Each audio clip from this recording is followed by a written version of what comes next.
రైతు బంధీరా మగడా అంటే అది శాత కాదు, కరెంట్ ఇయనికి శాత కాదు, మహిళా సోదరి మనులకు నెలకు 2500 ఇస్తాను అది ఈరా భయ అంటే అది లేదు, నెలకు 4000 ఇస్తా ముసలోళ్ళ కన్నా అదేదిరా భయ అంటే అది దిక్కులేదు, ఇది ఏది తులం బంగారం అన్న ఆడపిల్లల పెళ్లికి అదేదిరా అంటే అది లేదు, ఇవేవి లేవు. అందుకే దాన్ని కవర్ చేయడానికి ఏం చేస్తుండు, ఫోన్ ట్యాపింగ్ అవుతుంది అంటాడు.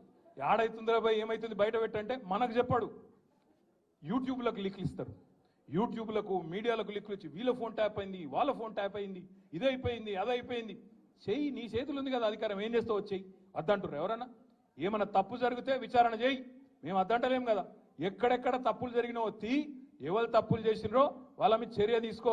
భయపడతాం, ఎవడు కూడా ఇక్కడ భయపడ్డాడు ఎవడు లేనే లేడు, నువ్వు ఎంటిగా కూడా వీకలేవు అనే మాట కూడా నేను విజ్ఞప్తి చేస్తా ఉన్నా. మీరు దయచేసి నేను మిమ్మల్ని కోరేది ఒకటే, మనం వీటికి ఆగం కావద్దు. ఈ 100 రోజులల్లా అస్సలు పనిచేసే తెలివేమో లేదు, కరెంట్ ఇచ్చే ముఖం లేదు, మంచిళ్ళు ఇచ్చే ముఖం లేదు, రైతు బంద్ చేసే ముఖం కాదు, రైతులు చస్తుంటే రైతుల పొలాలు ఎండుతుంటే ఆయన పోయే తెలివి లేదు. ఓదికు ఇసుక దందా, ఓదికు రైస్ మిల్లర్లను పిలిచి బెదిరించుడు, ఓదికు క్రషర్లను పిలిచి బెదిరించుడు, ఓదికు బిల్డర్లను పిలిచి బెదిరించుడు, మాకు పార్లమెంట్ ఎన్నికలకు పైసలు కావాలి, ఢిల్లీకి కప్పం కట్టాలి అని 2000 కోట్లు ఇప్పటికే మెల్లగా జమ చేసుడు.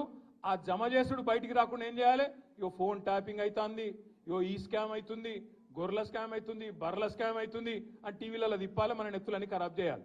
అసలు కథ ఏంది, కిందనేమో ఇసుక స్కామ్లో ఒక మంత్రి దొరుకుతాడు, ఇంకో దగ్గర రైస్ మిల్లర్లు ఇంకో మంత్రి బెదిరిస్తాడు, ఇంకో దగ్గర క్రషర్ల మీద దాడులు చేసుకుంటా అక్కడ పైసలు వసూలు చేస్తారు, ఇక్కడ బిల్డర్ల మీద దాడులు చేసుకుంటా ఇక్కడ పైసలు వసూలు చేస్తారు.